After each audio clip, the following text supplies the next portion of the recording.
Australia کی قیامت خیز آگ کی نظر ہونے والی معصوم مخلوق کے نام۔ مجھے بہت نیند آ رہی ہے، ایک کوالا نے انگڑائی لیتے ہوئے دوسرے سے کہا۔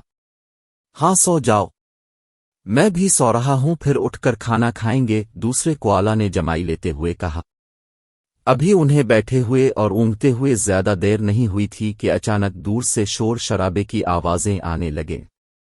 وہ دونوں ایک دم بیدار ہو گئے اور سوالیہ نظروں سے ایک دوسرے کی طرف دیکھنے لگے۔ یہ کیسی آوازیں ہیں؟ ایک کوالا نے دوسرے سے پوچھا۔ پتہ نہیں، چلو نیچے اتر کر دیکھتے ہیں، دوسرے نے جواب دیا۔ وہ دونوں درخت سے نیچے اتر گئے اور آگے بڑھنے لگے۔ جیسے ہی تھوڑی دور گئے تو ایک دل دہلا دینے والا منظر ان کا منتظر تھا۔ آسمان نارنجی رنگ کا ہو چکا تھا، ہر طرف دھواں ہی دھواں تھا اور سب جانور افراتفری میں ادھر سے ادھر بھاگ رہے تھے۔ آگ آگ، بھاگو جلدی! کوئی جانور ان کے قریب سے یہ کہتا ہوا بھاگ نکلا۔ کک کک، کیا آگ لگ گئی؟ مگر کیسے؟ ایک کوالا کے منہ سے مارے خوف کے بے ربط الفاظ نکلے۔ بھاگو جلدی، بھاگو جلدی کرو! دوسرا کوالا اپنے ساتھی کو کھینچتا ہوا بھاگنے لگا۔ اچانک آگ کا ایک بھڑکتا ہوا شعلہ ان کی طرف لپکا، وہ دونوں بری طرح سٹپٹا گئے اور جان بچانے کے لیے اندھا دھند بھاگنے لگے۔ وہ اپنی دانست میں بہت تیز بھاگ رہے تھے، مگر ہائے قسمت، وہ شعلہ ان سے زیادہ تیز رفتار نکلا اور دونوں کو ادبوچا اور دونوں کوالا کے ہاتھوں اور پیروں کو جلا ڈالا۔ دونوں کی چیخیں نکل گئیں۔ آن کی آن میں اس تباہ کن آگ نے پورے جنگل کو اپنی لپیٹ میں لے لیا۔ وہ دونوں معصوم کوالا بہت ہی سہم گئے تھے۔ کہیں سے جانوروں کے رونے اور چیخنے کا شور سنائی دے رہا تھا، کہیں سے لکڑیوں کے چٹکنے کی آوازیں آ رہی تھیں، تو کہیں درختوں کے پتے اور جھاڑیاں جھلس رہے تھیں اور جل جل کر گرتے ہوئے قد آور درختوں نے تو دونوں معصوم کوالا کو شدید خوف زدہ کر دیا تھا۔ امی امی کہاں ہیں؟ اب ہمیں بہت ڈر لگ رہا ہے، پلیز ہمارے پاس آ جائیں۔ ایک کوالا نے روتے ہوئے اپنی ماں کو آواز دی۔ ابو یہ سب کیا ہو رہا ہے؟ پلیز ہمیں بچا لیں۔ دوسرا کوالا بھی مدد کے لیے اپنے باپ کو پکارنے لگا، مگر کوئی نہ آیا۔ نہ جانے ان کے والدین کہاں تھے، کہیں دکھائی نہیں دے رہے تھے۔ دیکھتے ہی دیکھتے کئی کوالا اور دوسرے جانور جل کر ختم ہو گئے۔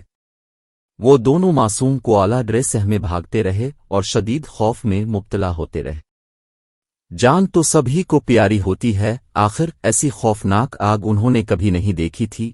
وہ دونوں کوالا زور زور سے رونے لگے اور اپنے ماں باپ کو یاد کرنے لگے اور ساتھ ہی آسمان کی طرف منہ کر کے دعائیں مانگنے لگے۔ کوالا ایک ریچھ نما جانور، درختوں پر رہنے والا آسٹریلیا کا مقامی جانور ہے۔ یہ سبزی خور ممالیہ ہے۔ کوالا جنوبی Australia, Queensland, New South Wales اور وکٹوریا میں پایا جاتا ہے، جو کہ آسٹریلیا کے مشرقی اور جنوبی ساحلی علاقے ہیں۔ یہ اپنی جسامت اور نقوش کے اعتبار سے آسانی سے پہچانا جا سکتا ہے۔ یہ بغیر دام والا ایک ہٹا کٹا جانور ہے۔ اس کا سر بڑا، کان نرم ملائم اور ناک چمچے کی شکل سے ملتی جلتی ہے۔ کوالا کے جسم کی لمبائی 60 سے 85 سینٹی میٹر ہوتی ہے اور اس کا وزن 4 سے 15 کلو ہوتا ہے۔ اس کی کھال کا رنگ گرے اور چاکلیٹی براؤن ہوتا ہے۔ کوالا مشرقی آسٹریلیا میں رہتے ہیں، جہاں یوکلپٹس کے درخت وافر مقدار میں پائے جاتے ہیں۔ ان کے تیز پنجے اور پیروں کی انگلیاں آسانی سے انہیں اونچائی پر رکھتی ہیں۔ ایک کوالا کے لیے یوکلپٹس کے درخت ہی سب کچھ ہیں۔ یہ خوراک کے طور پر اس کے پتے کھاتے ہیں اور زیادہ پانی بھی نہیں پیتے، کیونکہ زیادہ تر نمی ان کو یوکلپٹس کے پتوں سے مل جاتی ہے۔ ہر ایک کوالا بہت زیادہ مقدار میں ان پتوں کو کھاتا ہے۔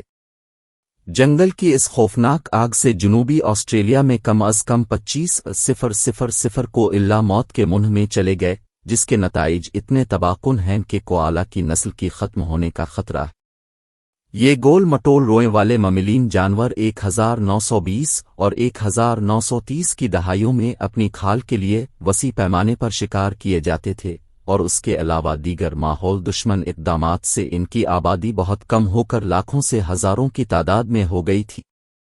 آگ ایک درخت سے دوسرے درخت تک تیزی سے پھیلتی رہی، چھوٹے شعلے آسمان سے باتیں کر رہے تھے۔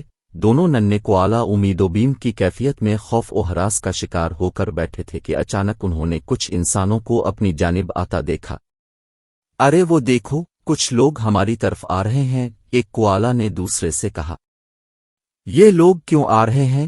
مجھے بہت ڈر لگ رہا ہے، دوسرے کوآلا کے لہجے میں خوف تھا۔ دونوں کوآلا بچے اتنے سہمے ہوئے تھے کہ لوگوں کو اپنے قریب آتا دیکھ کر دوبارہ رونے لگے۔ اتنے میں وہ لوگ ان کے نزدیک پہنچ گئے۔ کچھ لوگوں نے کافی جانوروں کو آگ میں سے نکالا، کسی نے کپڑے ڈال کر بچایا تو کوئی پانی کا چھڑکاؤ کر رہا تھا۔ ان دونوں کو بھی کسی نے بہت پیار سے اپنی گود میں اٹھا لیا اور جنگل سے باہر لے گئے۔ باہر بہت سی گاڑیاں کھڑی ہوئی تھیں۔ ان لوگوں کی گود میں جا کر بچوں کا ڈر خوف جاتا رہا اور وہ قدی پر سکون ہو گئے، جیسے کسی پناہ گاہ میں آ گئے ہوں۔ پھر ان لوگوں نے دونوں کوآلا کے زخموں پر مرہم لگایا، انہیں پانی پلایا اور دوائیں بھی دیں۔ یہی عمل باقی تمام جانوروں کے ساتھ کیا گیا۔ دونوں کوآلا مارے تشکر کے ان لوگوں سے لپٹ گئے جیسے کہ ان کا شکریہ ادا کر رہے ہوں۔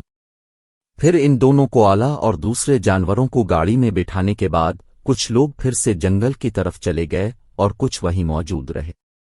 یہ لوگ ہمیں بچانے کے لیے آئے ہیں، ایک کوآلا نے دل میں سوچا۔ شکر ہے اللہ، ہم بچ گئے۔ دوسرا کوآلا بھی دل میں شکر ادا کر رہا تھا۔